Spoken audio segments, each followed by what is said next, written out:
It's been more than a week and a half since the Islanders departed for the offseason, and we still haven't heard anything from Lou Lamoriello or Lambert. Now rumors are forming that Kyle Dubas of the Maple Leafs may be headed to the island. We'll break that all down for you on today's Locked On Islanders podcast. You're Locked On Islanders, your daily podcast on the New York Islanders. Part of the Locked On Podcast Network, your team every day.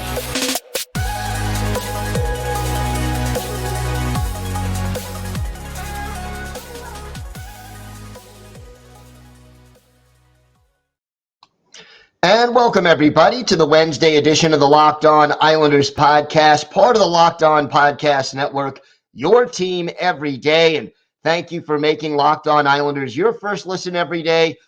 Don't forget to subscribe either on YouTube or wherever you get your podcast so you get the latest episode of Locked On Islanders as soon as it drops. Today's episode is brought to you by Gametime. Download the Gametime app, create an account, and use code LOCKEDONNHL for $20 off your first purchase.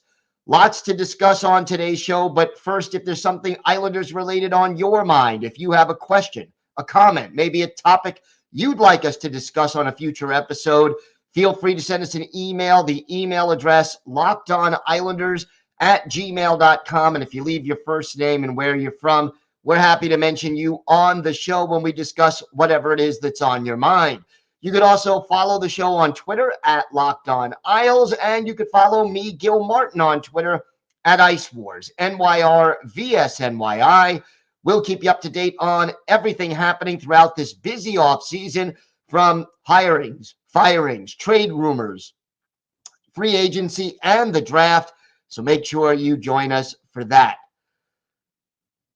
We still are in a holding pattern when it comes to Lou Lamoriello and Lambert. And look, it's not a big shock when you consider Lou Lamoriello is a guy who, quite honestly, and look, you can be critical of Lamoriello or you could love Lamoriello, but I think it's pretty safe to say Lou keeps things pretty close to the vest. We believe his contract expires June 30th. That has been reported a lot. But now there's a little speculation that maybe Lou Lamoriello is possibly looking to go upstairs, maybe, be vice president in charge of hockey operations, and to bring in Kyle Dubas, who is now the GM of the Toronto Maple Leafs, to be the next GM of the Islanders. Now, look, this is far from confirmed. This is just a rumor that's out there. I have yet to hear it from a very reliable NHL insider, but people are connecting the dots. And look, one of the reasons why we haven't heard anything could be that if this is the move that's going to be made, you can't announce anything until after the Toronto Maple Leafs are out of the playoffs. Now, they're now down 3-0 against the Florida Panthers. So, the odds of them winning 4 games in a row and advancing to the Eastern Conference Final, not great.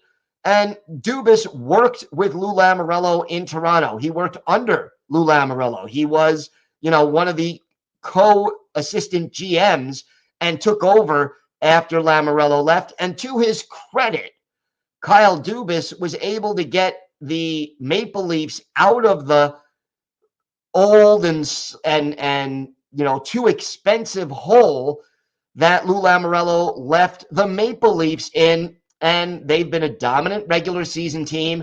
And now, for the first time since 2006, the Toronto Maple Leafs advanced into the second round of the playoffs.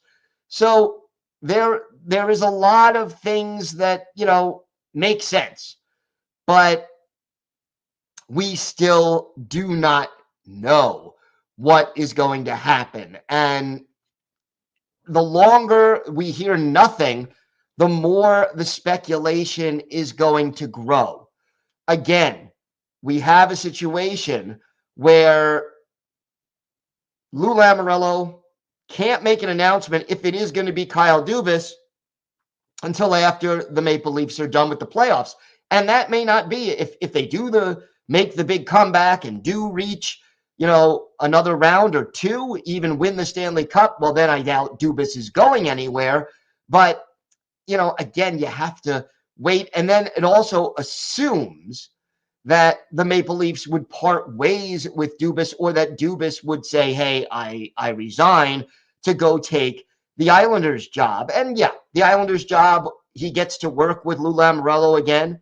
And Dubas basically said his relationship with Lamoriello was, quote unquote, exceptional when he was hired, that they still do stay in touch. And that Lou taught him a lot, not just about running a hockey team, but really how to treat people. So, there are a lot of things, if you connect the dots, that could make sense. But a couple of other things. If Dubas becomes available, the Islanders would not be the only team that would be interested in him. So would the ownership of this team be willing to pay top dollar to, outbid, let's say, the Pittsburgh Penguins, or, some of the other teams out there that are going to be looking for a new permanent GM for Dubas's services? And look, the fact that he respects and has worked extensively with Lou Lamoriello definitely would give the Islanders a little bit of an edge. But we are a long ways away from getting there. First of all, we have to hear if there's any news about Lou Lamoriello.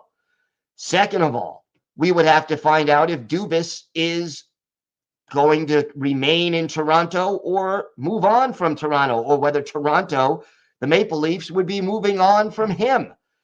Dubas is young. He put together a winning team and a contending team in Toronto. Now, he is not without his critics in Toronto, and understandably so. You've got some real star players on that team, including some guy who used to play for the Islanders named John Tavares, but you got Mitch Marner, William Nylander, Austin Matthews, and yet he still was able to add players at the trade deadline, like Ryan O'Reilly, which took a three-way deal that was certainly creative, and Mark Giordano. So, here's a younger guy who has been able to keep the core of a younger, faster, more talented team together and even add to it. And a guy who's worked with Lou. But again, we don't know if Lou Lamoriello is going to want to go on to a new job in management, and whether or not, he wants to stay GM. And then obviously the question after that could be, if Dubas comes in, what happens to Lane Lambert? Does Lane Lambert's relationship with Lou Lamoriello lead Dubas to give him another chance on a short lease? Or does Dubas say, I want to bring in my own guy?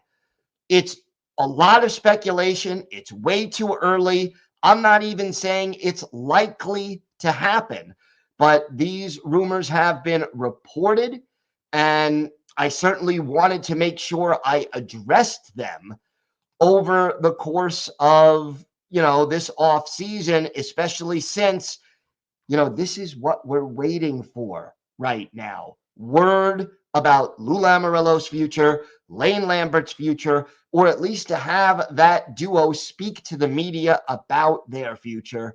And look, when I say speak to the media, that's also speaking to the fans, because the media is the way you communicate with the fans. And hopefully the Islanders find out what the future holds for management in the very near future. And when they do, we'll have it all here for you on Locked On Islanders. We have got a lot more to discuss on today's show. We're going to answer one of your questions about how close the Islanders may be to contending for a Stanley Cup.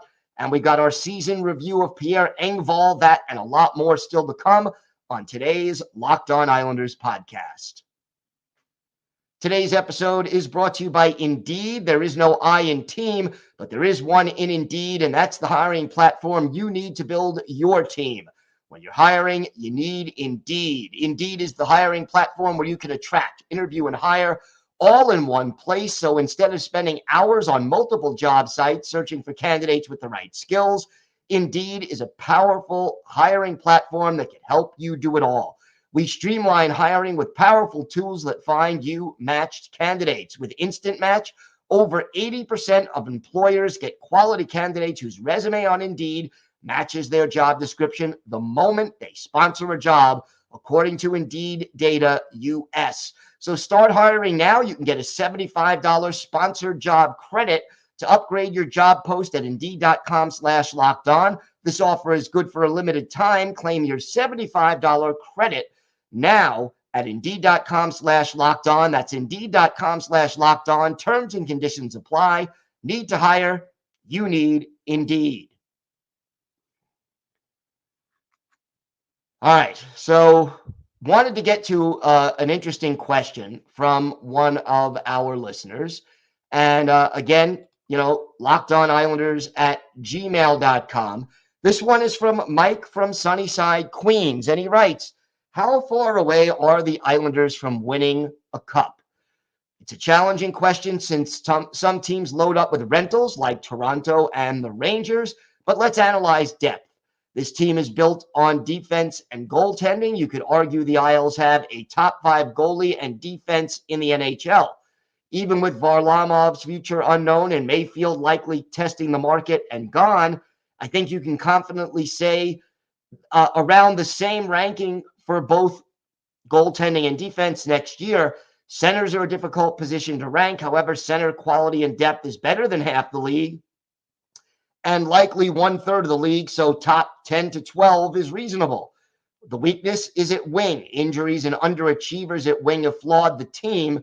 Would a speedy, skilled wing to play with Horvat and Barzal be enough to win a cup? Would 2 wings be sufficient? Is there a spot for Wahlstrom on this team if they are going to make a legitimate run? Is there a hockey trade to be had for Bailey and Wahlstrom? Well, Mike, first of all, thank you for the question. And I guess I'll address it this way. Yeah, I would say the Islanders have a top 5 goalie in this league. The defense, if Mayfield leaves, you need to bring in at least 1 more, maybe 2 more players, because I'm not 100% sold on Sebastian Aho as an everyday guy. But let's even say the defense is top 10 to be, reasonable. And center, like you said, somewhere in the top 1/3 of the league, 10, 11, something in that range. The wing position is a problem. And then the other problem, and we've talked about this a lot on the show, this team is older. This team is lacking team speed. And you alluded to it in your email, Mike, that you have injuries and underachievers at wing.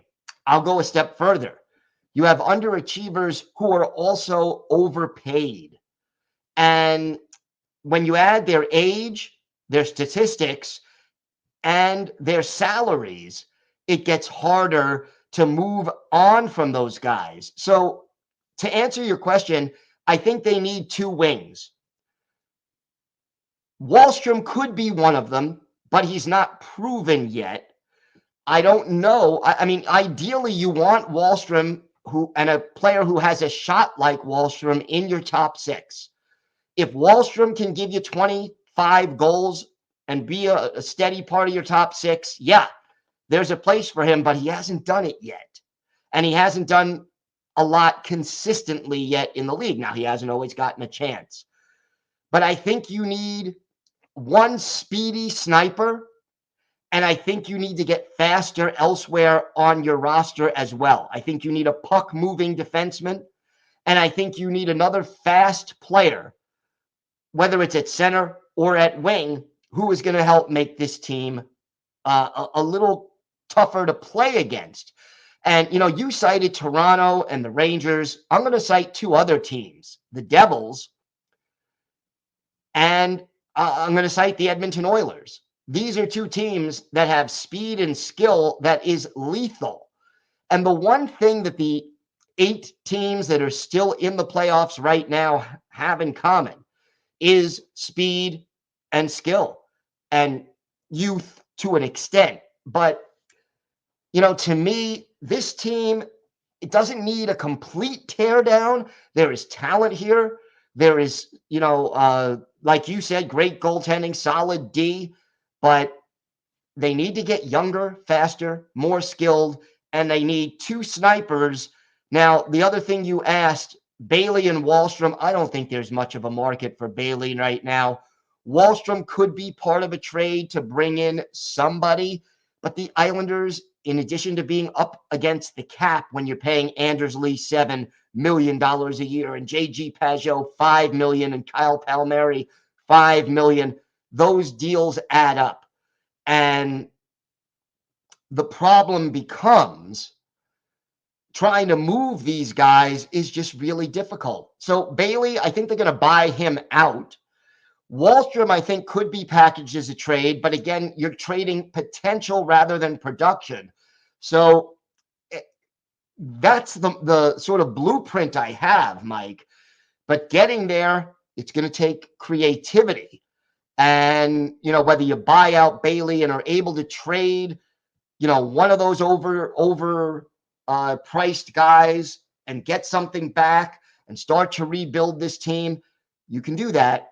But to give up, to get something like, let's say, an Alex DeBrincat or another of Vladimir Tarasenko, if it's a free agent, that's one thing. If it's a trade, and DeBrincat would be a trade because he's restricted, you got to give up a lot to get a lot. So let me put it to you this way. It's possible this team could be, with a few tweaks, a lot closer to contending for a cup, but it's going to take some pretty deft moves salary cap wise, and we'll see if the Islanders, whether it's Lou Lamoriello or his successor, can get the job done.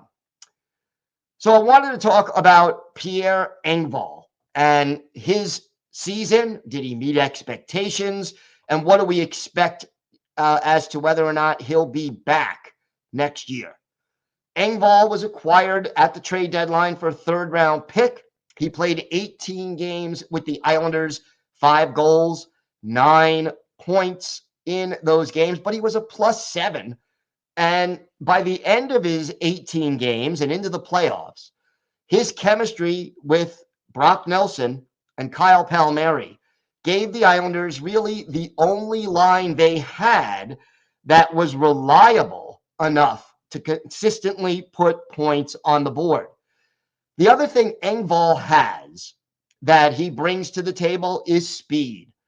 And look, he's not a physical guy. In 18 games with the Islanders, he had 8 hits during the regular season. In 58 games with Toronto last year, before the trade, he had 39 hits. So, in 76 games, he had 47 hits. He's not a physical player. But if you want to get faster and not pay a lot of money for it, maybe Pierre Engvall is one way to do that. He's also only 27. So there are pros and cons, but certainly the chemistry he has with Brock Nelson and with Kyle Palmieri makes him an interesting possibility to bring back. And we're going to talk a little bit more about Pierre Engvall and whether or not he'll be back, what the options are, and what it would cost. Plus, we still have our Islanders birthday of the day. All that and more still to come on today's Locked On Islanders podcast. Today's episode is brought to you by Gametime. Buying tickets to your favorite events shouldn't be stressful. Gametime is the fast and easy way to buy tickets for all the sports, music, comedy, and theater near you, with killer deals on last-minute tickets and the best price guarantee. You could stop stressing over the tickets and start getting hyped for the fun you'll have. Forget planning months in advance. Gametime has deals on tickets right up to the day of the event. You can get exclusive flash deals on tickets for football, basketball, baseball, concerts, comedy, theater, and more. And the game time guarantee means you'll always get the best price if you find tickets in the same section and row for less. Game time will credit you 110% of the difference. Snag the tickets without the stress with Game Time. Download the Game Time app, create an account, and use code LOCKEDONNHL for $20 off your first purchase. Terms apply. Again, create an account and redeem code LOCKEDONNHL for $20 off. Download Game Time today. Last minute tickets, lowest prices guaranteed. All right, so Engvall last year was not that expensive. His cap hit was $2.25 million. He's 27. He gave you a little jolt in the playoffs, certainly.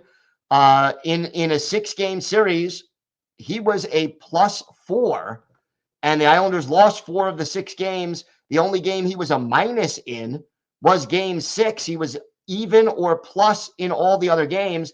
And, he really can help you in that regard. So you get a little younger and you add a little speed because the Islanders, look, one of their fastest players before the trade deadline was Anthony Beauvillier, and they dealt him away.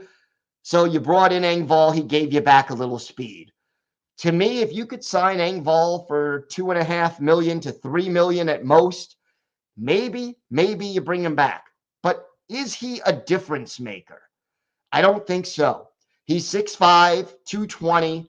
He's got size, but he's not physical.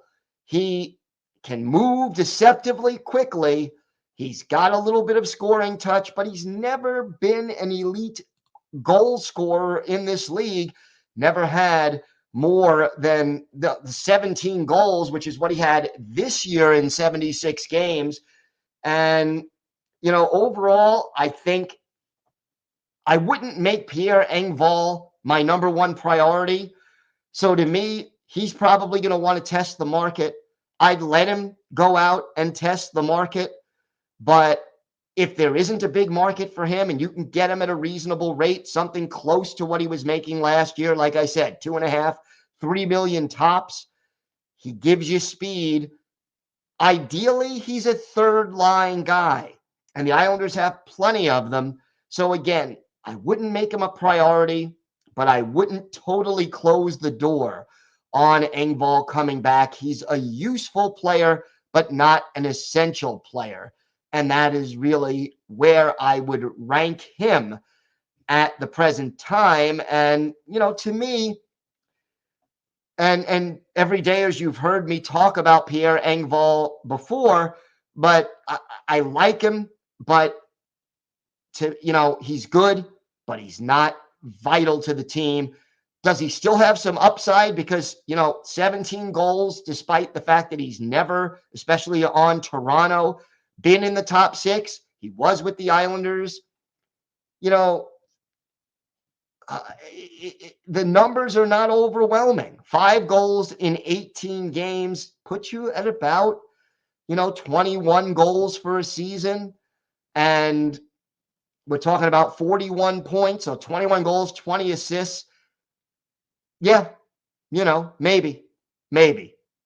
So that's my take, more or less, on Pierre Engvall. As for our Islanders' birthday of the day, well, yesterday was the 32nd birthday of former Islanders defenseman Calvin DeHaan.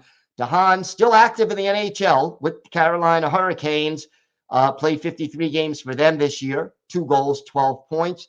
Islanders drafted him in the first round back in 2009, and he made his debut with the Isles in 2011-2012, playing 1 game. And in 2013-2014, he became more or less a regular, playing 51 games, stayed with the Islanders for 5 full seasons. And after the 2017-2018 season, went to Carolina, then to Chicago, and now back with Carolina. He could move the puck. He's a decent skater. He's a native of Carp, Ontario. And I always, thought DeHaan was a fairly heady player, usually on the plus side with the Islanders, less so with the Blackhawks. But let's face it, they were pretty dreadful with the Hurricanes. He was back to being a plus guy. And DeHaan, likable. Teammates always appreciated him. Steady, but not spectacular. One of his better games with the Islanders, February 21st, 2017, at the old Joe Louis Arena in Detroit. Islanders with Tomas Greiss in goal, Peter Mrazek in the net for Detroit. And Calvin DeHaan scored a goal in the second period on the power play that turned out to be the game winner as the Islanders beat the Red Wings by a score of 3-1. He had 4 shots on goal in 21 minutes and 30 seconds of ice time. The goal was on the power play, and it was the game winner. So, happy birthday 32 to Calvin DeHaan. He is our Islanders' birthday of the day. Want to thank everyone again for making Locked On Islanders your first listen every day. Everydayers, tomorrow we'll have the latest on the situation with Lou and Lane, and we will continue our player-by-player look at the Islanders. We'll discuss Ross Johnston, and we'll also have any new news and notes that you may be interested in concerning your New York Islanders. Don't forget, again, you can subscribe wherever you get your podcasts on YouTube, and we are now available on the Sirius XM app, SXM. So you just do a search for Locked On Islanders, and you'll find us there. We'll be back tomorrow. Have a great day, everybody. Stay safe, and of course, let's go Islanders.